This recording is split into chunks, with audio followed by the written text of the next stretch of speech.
కీర్తనలు రాసినటువంటి గ్రంథం 87వ కీర్తన 1వ చరణం నుండి మనం చదివితే, కోరాహు కుమారులైనటువంటి వారు దేవునికి ఒక గీతమును పాడుతూ దేవునిని స్తుతిస్తా ఆయనని ఔన్నత్యమును తలంచుచా ఉన్నారు. చూద్దాం. ఆయన పట్టణము పునాది పరిశుద్ధ పర్వతముల మీద వేయబడి ఉన్నది. ఏమిటంట? దేని మీద ఆయన పునాది వేస్తున్నారు అని అంటే, పరిశుద్ధ పట్టణం మీద. హల్లెలూయా. పర్వతం మీద. రెండోదిగా కలిగి ఉండాల్సినటువంటి విషయాన్ని మనం గమనించి చూస్తే, పరిశుద్ధత కలిగి జీవించటానికి ఇష్టపడాలి. మొదటిది, నీతి కలిగి, మాట తప్పకుండా నీతి కలిగి ఉండటానికి మనం ప్రయాసపడాలి, జీవించాలి, నీతిగా బ్రతకాలి. రెండోదిగా పరిశుద్ధత. అందరు చెప్పండి, ఏమిటంట? పరిశుద్ధత. దేవుడు ఎక్కడ ఉంటాను అన్నారు అంటే, పరిశుద్ధత ఉండు స్థలములో ఆయన ఉండేవాణిగా ఉన్నాడు. పరిశుద్ధ పర్వతం మీద అంటాడు. ఎక్కడ? పరిశుద్ధతనే ఒక పర్వతముగా ఉంచుకోవాలి. ఎవరైతే పరిశుద్ధత కలిగి ఉంటారో వారు ఏం చూస్తారంటే ప్రభువును చూస్తారు అని వాక్యం సెలవిస్తుంది. ఇంకా పునాది అనేది ఎక్కడ మన విశ్వాస జీవితంలో వేసుకోవాలి అంటే, పరిశుద్ధత అనే బండ మీద మన పునాదిని వేసుకోవాలి. అందుకనే క్రీస్తు అనే బండ మీద మీ ఇంటిని కట్టుకొనుడి అని వాక్యం సెలవిస్తుంది. అంటే యేసు క్రీస్తుని అనే బండ మీద మనము పరిశుద్ధత అనే పునాది వేసుకోవాలి. దేని మీద?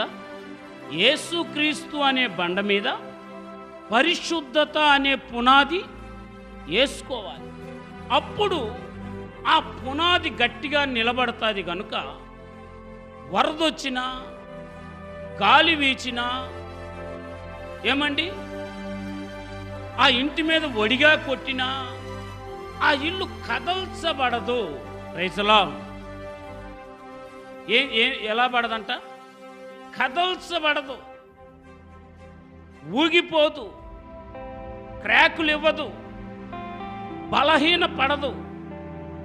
పునాది పరిశుద్ధత మీద వేసుకోగలిగితే ఆ ఇల్లు కదల్చబడదు. రైతులా అందుకనే పరిశుద్ధత మీద వేసుకోవాలి అంటే మనకు కావాల్సిన కొన్ని ఉన్నాయి. అవేంటియో దేవుని వాక్యంలో మనం చూద్దాం. చూడండి, పేతురు రాసిన 2వ పత్రిక 1వ అధ్యాయం 5వ చరణాన్ని 5వ వచనాన్ని మనం చదువుకుంటే, పేతురు రాసిన 2వ పత్రిక 5వ వాక్యాన్ని మనం చదువుకుందాం. మనం కలిగి ఉండవలసిన వాటి.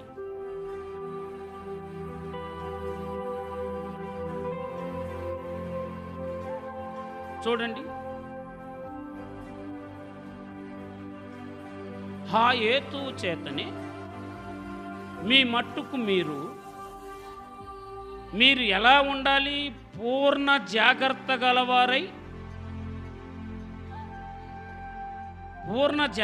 గలవారై మీ విశ్వాసమునందు సద్గుణమందు జ్ఞానమందు ఆశా నిగ్రహమునందు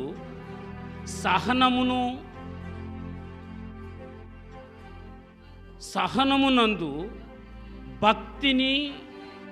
భక్తి అందు సహోదరుల ప్రేమయందు దయను అమర్చుకోండి. హల్లెలూయా చెప్దాం. హల్లెలూయా. చూడండి, పరిశుద్ధత విషయంలో మనం జాగ్రత్తగా ఉండాలి. అంటే మనం కొన్నిటిని అమర్చుకోవాలి. పరిశుద్ధత కొరకు దయ కలిగి ఉండునట్లుగా సహోదరుల ప్రేమను అమర్చుకోవాలి. ఏమండి, భక్తిని అమర్చుకోవాలి. మనం ఇంకా అమర్చుకోవాల్సిన ఏమిటి అని అంటే ఏమంటున్నాడు? విశ్వాసమును అమర్చుకోవాలి. వీటన్నిటిని చక్కపరుచుకోవాల్సిన విషయాలు. పరిశుద్ధతకి ఇవన్నీ అవసరమై ఉన్నాయి. విశ్వాసం, భక్తి, సహోదరుల ప్రేమ, మనం వీటిని అమర్చుకోవాలి. ఇవి దేనికి మనల్ని ఆధారంగా ఉంటాయి అని అంటే ఇవి పరిశుద్ధతకి ఆధారమైనటువంటివి. పరిశుద్ధతలో నిలబడటానికి వీటిని మనము అమర్చుకొని జాగ్రత్తగా కాపాడుకోగలిగితే పరిశుద్ధతలో నిలబడటానికి ఆస్కారంగా ఉంటాయి. హల్లెలూయా, హల్లెలూయా. కాబట్టి వీటిని మనం ఏం చేయాలంటే అమర్చుకోండి అని వాక్యం సెలవిస్తారు. వీటిని మనం అమర్చుకోవాల్సినటువంటి వాటిగా ఉన్నాయి. పరిశుద్ధ గ్రంథంలో కీర్తనలు రాసిన గ్రంథం 46వ కీర్తన 5వ చరణం. వీటిని అమర్చుకొని బ్రతుకుతూ జీవిస్తూ ఉన్నటువంటి వారి కుటుంబమే కానీ, లేక పట్టణమే కానీ, లేకపోతే వారి వ్యక్తిగత జీవితంలోనే కానీ దేవుడు ఏం చేస్తారు అని అంటే 46వ కీర్తన 5వ చరణం.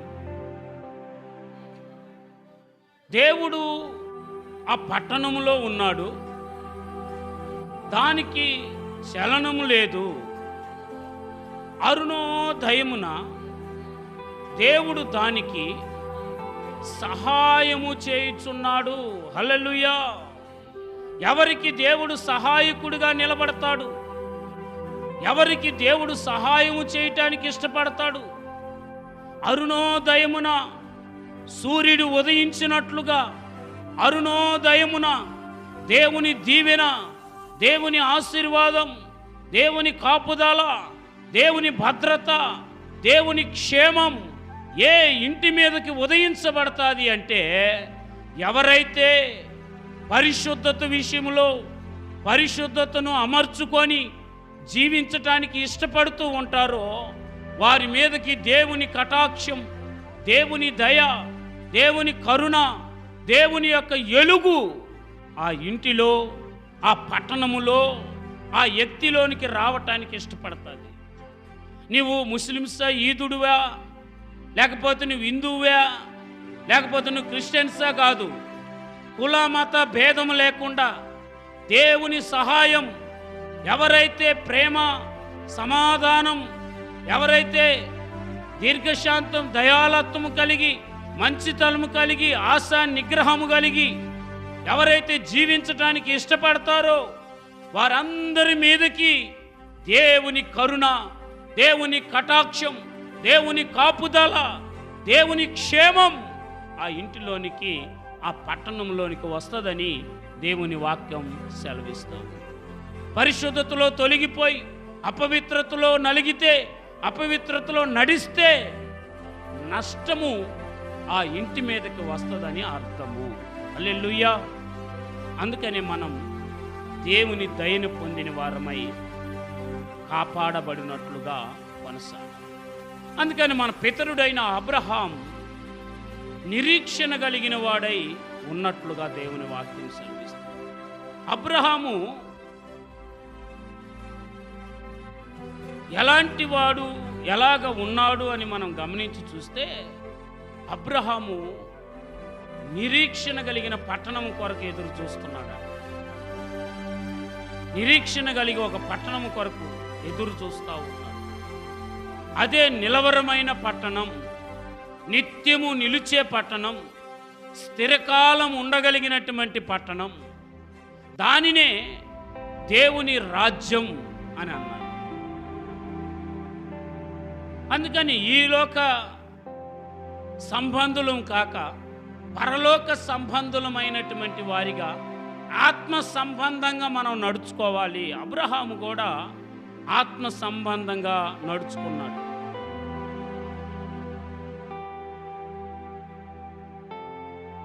పునాదులు గల పట్టణం కొరకు నడుచుకున్నాడు.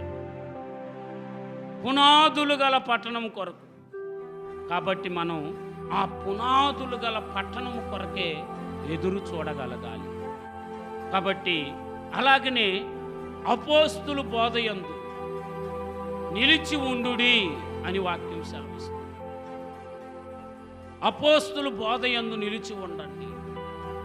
కాబట్టి ప్రార్థన యందు, సహవాసమందు, రొట్టె విరుచుటి యందు ఎడతెగక ఉండండి అని అన్నాడు. దేంట్లో? రొట్టె విరుచుటి యందు ఎడతెగక ఉండండి. అంటే ప్రతి ప్రార్థనలో ఉండాలి. ఏమండి? సహవాసంగా మనం ఎక్కడికైనా వెళ్ళాలంటే సహవాసం కలిగి ఉండాలి. మూడోదిగా రొట్టె విరుచుటి యందు.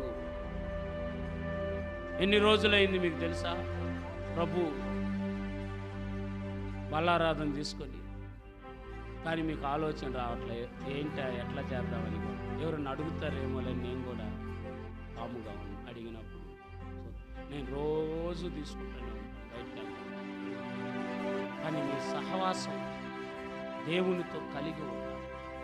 అందుకని వచ్చే నెలలో, వచ్చే ఆదివారం కాబట్టి సహవాసం తెగిపోకూడదు. ప్రార్థన చేయటం మానుకోకూడదు. రొట్టె విరుచుట మానుకోకుండా మనం జీవించి ముందుకు అడుగు వేయాలని ఈ అపోస్తుల బోధయందు, సహవాసమందు మనం సంఘ సహవాసం, సేవకుల యొక్క సహవాసం, దేవుని యొక్క సహవాసములో కొనసాగుతూ జీవించాలని దేవుని వాక్యం సెలవిస్తాము. అలాగనే మరొక మాటను చూస్తే కీర్తనలు రాసినటువంటి 125వ కీర్తన మొదటి చరణాన్ని చదివితే, 125వ కీర్తన మొదటి వాక్యాన్ని చదువుతుంటే,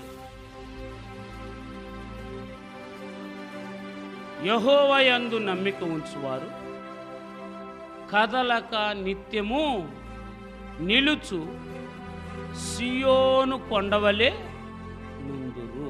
హల్లెలూయా. నిత్యము నిలుచే సియోను కొండ. సియోను దేవుడు ఉండే స్థలమని. నిత్యము నిలిచి ఉండాలి అంటే ఏమంటున్నాడు అక్కడ? నమ్మిక ఉంచటం. ఏముంచాలంట? నమ్మిక. నమ్మిక ఉంచటం. చూడండి, ఉంచటం అంటే ఏమిటి? ఇప్పుడు ఇది ఉందనుకోండి, తీసుకెళ్ళి ఇక్కడ పెట్టటం, ఉంచటం, అక్కడ ఉంచటం. ఒకవేళ ఇది లేదనుకోండి,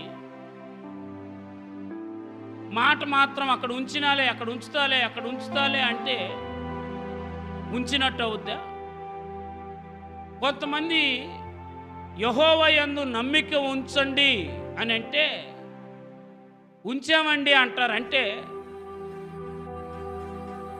నమ్ముకున్నాము, నమ్ముకుంటాము, మాకు కూడా తెలుసు, మేము కూడా దేవుని దగ్గరకే వస్తాము, దేవుడంటే మాకు కూడా అభిమానమే, ఇష్టమే అంటారు. కానీ వారి జీవితంను, వారి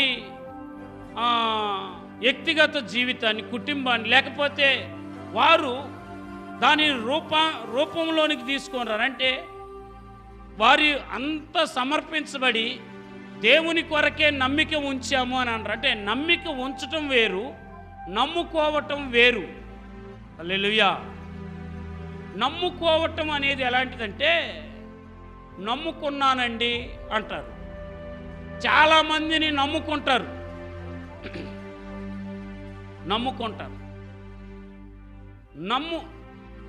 నమ్ముకోవటం వేరు. నమ్ముకున్నానండి, నేను కూడా నమ్ముకున్నానండి అంటారు. నమ్మిక ఉంచటం అనేది ఎలాంటిదంటే, ప్రతిరోజు ప్రతి పరిస్థితిలో విశ్వాసముతో దేవుని మీద ఆధారపడటం, నమ్ముకోవటం, నమ్మిక ఉంచటం అంటే ఉంచటం అంటే ఒక్కరోజు వచ్చి పోయేది కాదు, లేకపోతే కొద్ది కాలాలు కనపడిపోయేది కాదు. ఏదో సహాయం చేస్తే, లేకపోతే ఏదన్నా మేలు జరిగితే, ఏదో అయితే వచ్చిపోయేది కాదు.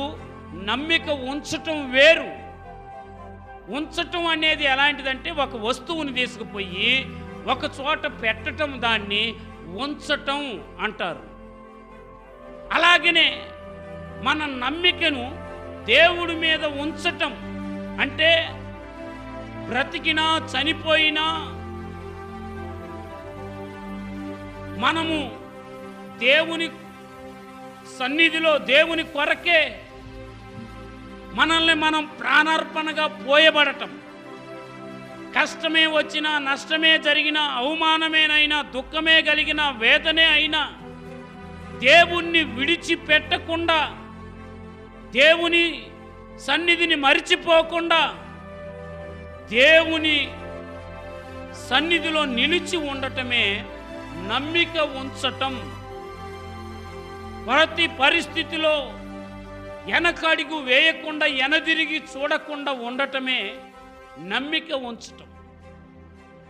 నమ్ముకున్నాములండి, అభిమానం ఉందలండి, మేము కూడా అదేలండి అని చెప్పుకోవటం కాదు.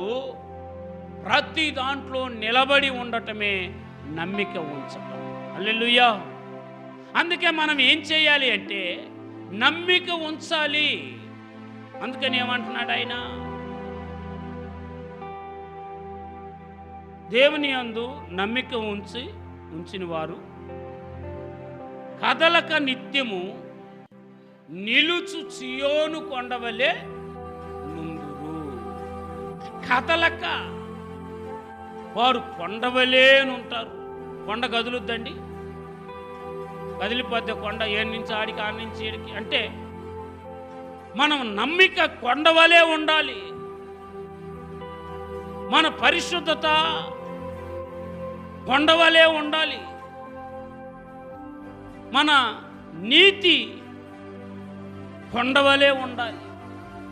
అంటే ఎంత గట్టిగా మనం నమ్మిక ఉంచి, ఎంత గట్టిగా వీటిల్లో మనం నిలబడి ఉంటామో, అప్పుడే చలనం ఉండకుండా ఏది వచ్చినా దానిని జయించటానికి, కొండ ఉంది కదా, ఎత్తు గాలి తోలుద్ది కదా, అంత గాలికి కూడా నిలబడగలిగి ఉండగలుగుద్ది.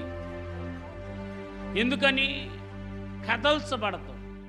అదే మన రేకులు, అయ్యో ఈ చెట్లు అనుకోని ఏం చేస్తాయి? కదల్చు.